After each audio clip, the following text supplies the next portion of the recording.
সমর্থকদের কাছে ক্ষমা চেয়ে নিচ্ছি যে আমাদের সময় দিন। আমরা সময় দিয়ে তো এর আগেও ভালো রেজাল্ট করেছি প্রতিটা জায়গায়। পরপর 3 বার কলকাতা লিগ চ্যাম্পিয়ন হয়েছি, আই লিগ একবার রানার্স হয়ে পরের বার চ্যাম্পিয়ন হয়েছি। আগামী বছর আমরা নিরাশ করব না সমর্থকদের। শুনলেন তো মোহামেডান স্পোর্টিং ফুটবল সচিব দীপেন্দু বিশ্বাসের বক্তব্যটি। তিনি বাকি ক্লাব কর্তাদের মতো ফুটবলারদের দোষারোপের রাস্তায় না হেঁটে তাই অন্যের ঘাড়ে চাপাতে চান না মোহামেডান স্পোর্টিংয়ের খারাপ ফলের জন্য আইএসএলের আবির্ভাব মরশুমে।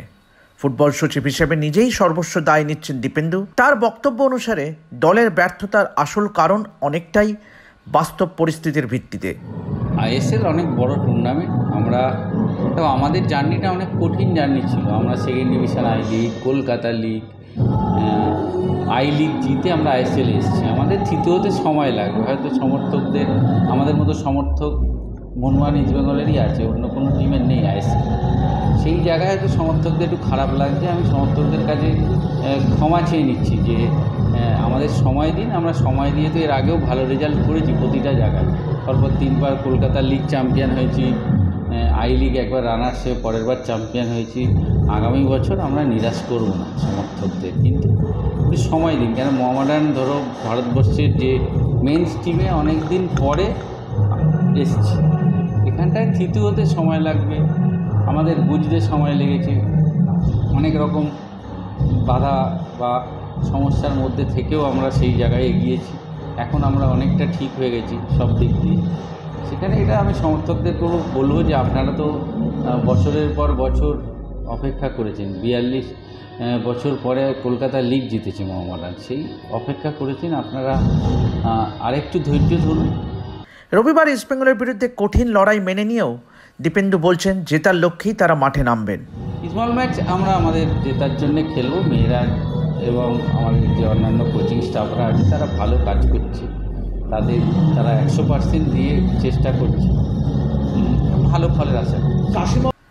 আগামীকাল ইস্টবেঙ্গলের বিরুদ্ধে মোহামেডান স্পোর্টিং পাবে না দলের নির্ভরযোগ্য বিদেশি কাসিমভকে। সাসপেনশনের জন্য উজবেক এই মিডফিল্ডারকে পাবে না সাদা কালো ব্রিগেড।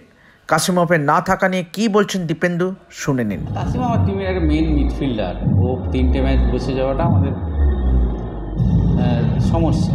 তাও ধরো এটা তো খেলায় হবে, তার মধ্যে থেকে যারা আছে তাদের প্রমাণ করার সুযোগ পাবে। সেই সুযোগটা কাজে লাগাতে হবে। এটা তো সব প্লেয়ারদের তো 11টার বেশি প্লেয়ার তো খেলতে পারে না। একটা টিমে 30টা প্লেয়ার থাকে। সে যখন যে সুযোগ পাবে তাকে সেই সুযোগটা কাজে লাগিয়ে টিমে ঢুকতে হবে। এই কাসিমাব না থাকায় যারা সুযোগ পাবে তারা এই কাজে লাগাবে। ইজমলের মতো ম্যাচ, এই ম্যাচ কাজে লাগালে হিরো হয়ে যাবে। তোমার মতে মনে হয় কি তোমরা যখন শুরুটা করলে, শুরুতেই একটা জয় ছিল চেন্নাই থেকে, চেন্নাইয়ের বিরুদ্ধে জয়। শুরুর প্রথম 4টে ম্যাচ আমরা দারুণ ফুটবল খেলেছি।